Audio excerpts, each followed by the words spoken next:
किसी ने बहुत खूब कहा है कि सीढ़ियां उन्हें मुबारक हो जिन्हें छत तक जाना है। मेरी मंजिल तो आसमां है, मुझे अपना रास्ता खुद बनाना है। ओम शांति दोस्तों, नमस्कार।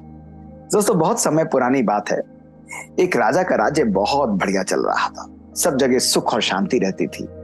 परिवार वाले, राज दरबारी और प्रजा सब लोग बहुत आनंद में थे। लेकिन दोस्तों, बराबर के एक राज्य ने अकस्मात ही उसकी राज्य पर हमला कर दिया। सेनापति दौड़ता हुआ आया।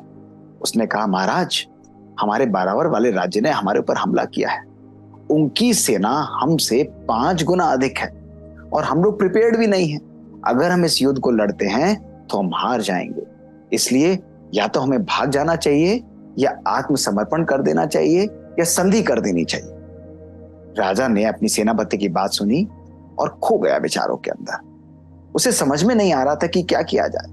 उसे एक्सपेक्टेड ही नहीं था कि ऐसे कोई हमला करेगा। तभी उसके सामने उसके अति विद्वान राजगुरु थे, वो वहां पर बैठे हुए थे। उन्होंने कहा, रुकिए महाराज, मैं आपको बताता हूं क्या करना चाहिए।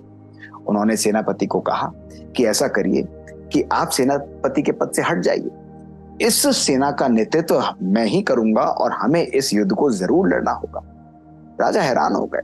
राजगुरु और सेनापति का पद, ये कैसे हो सकता है? उन्होंने कहा, राजगुरु, आप क्या सही कह रहे हैं? राजगुरु ने कहा कि महाराज, आप एक मौका दीजिए। वो बड़े थे, सीनियर थे, तो राजा ने उनकी बात को मान लिया, क्योंकि उनकी बात को सभी दरबार में बहुत सम्मान करते थे। तो राजगुरु ने पूरा अपना आपको ड्रेसअप किया सेनापति की तरह और कूच कर गए उस राजा से युद्ध लड़ने के लिए।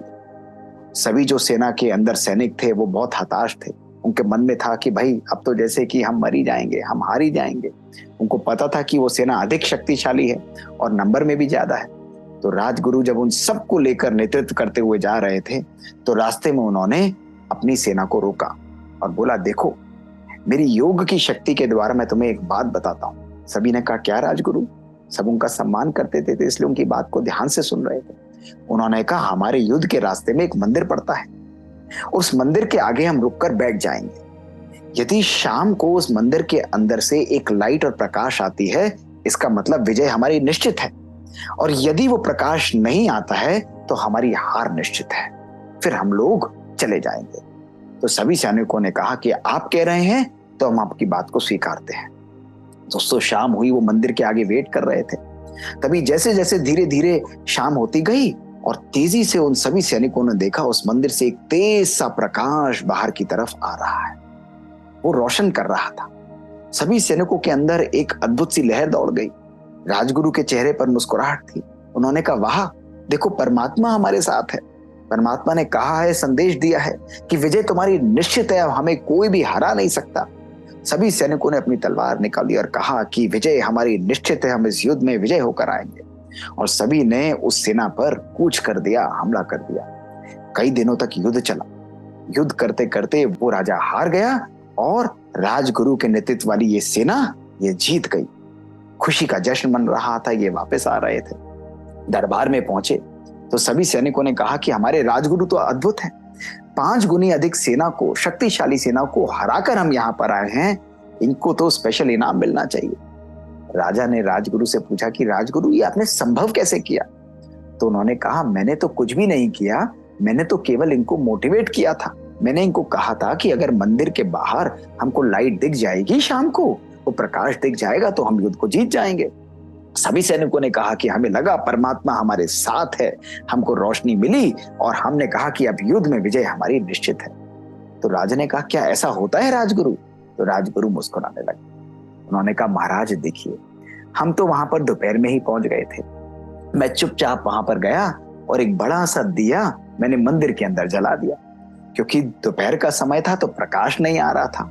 जैसे जैसे सायं हुई तो वो दिए का प्रकाश बाहर आने लगा और सभी को लगा जैसे कि ये प्रकाश परमात्मा ने हमारे लिए ही किया है। सभी के अंदर एक नई ऊर्जा का संचार हुआ और उस प्रकाश को देखकर सभी ने कहा कि अब विजय श्री तो हमारे ही हक में है, हमारे ही कंट्रोल के अंदर हम विजय को जरूर प्राप्त करेंगे। तो महाराज, ये तो बहुत सहज था। तो सभी ने कहा कि राजगुरु, इसका क्या अर्थ हुआ?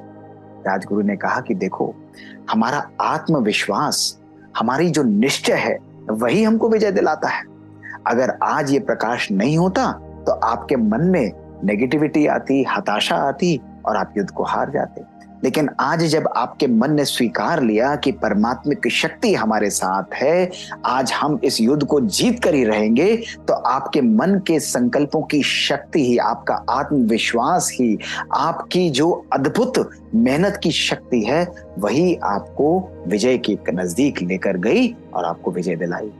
इसलिए जीवन में कभी भी कुछ प्राप्त करना चाहते हो तो असंभव कुछ भी नहीं है, केवल अपने संकल्पों के अंदर विश्वास को डालना है, उसको धारण करना है और उसके अंदर दृढ़ता का घृत हमें डालना है। यदि आत्मविश्वास और मेहनत, ये दोनों ऐसे यंत्र हैं, ये दोनों ऐसी शक्तियां हैं जो असाध्य को भी साध्य और असंभव को भी संभव करा सकती है। हम जो भी जीवन में प्राप्त करना चाहते हैं, केवल मेहनत और आत्मविश्वास के द्वारा हम अपनी सक्सेस को अपने तरफ खींच सकते हैं। हम अपने जीवन में जो प्राप्त करना चाहते हैं उसको हम प्राप्त कर सकते हैं। इसलिए जो चीज हमको असाध्य लग रही थी, जो चीज हमको डिफिकल्ट लग रही थी, उसको हमने अपने मन के श्रेष्ठ संकल्पों के द्वारा, दृढ़ संकल्पों के द्वारा ही हमने इजीली अचीव कर लिया। तो दोस्तों, कभी भी अपने जीवन में किसी कार्य को मुश्किल मत समझिए, असंभव मत समझिए। असंभव शब्द, इम्पॉसिबल शब्द कहा जाता है, मूर्खों की डिक्शनरी में होता है, और हम तो समझदार हैं दोस्तों। हमारे मन के जब श्रेष्ठ संकल्प होते हैं, पावरफुल संकल्प होते हैं, आत्मविश्वास होता है, हम मेहनत करते हैं दोस्तों, तो कोई भी चीज को, कोई भी टारगेट को हम अपने जीवन में अचीव कर सकते हैं। तो सभी अपने जीवन के अंदर मोटिवेटेड रहिए। असंभव को भी संभव करने की शक्ति हमारे स्वयं के पास है, हमारे संकल्पों के पास है। हमारे संकल्प ही हमारे भविष्य का निर्माण करते हैं। शुक्रिया दोस्तों। ओम शांति।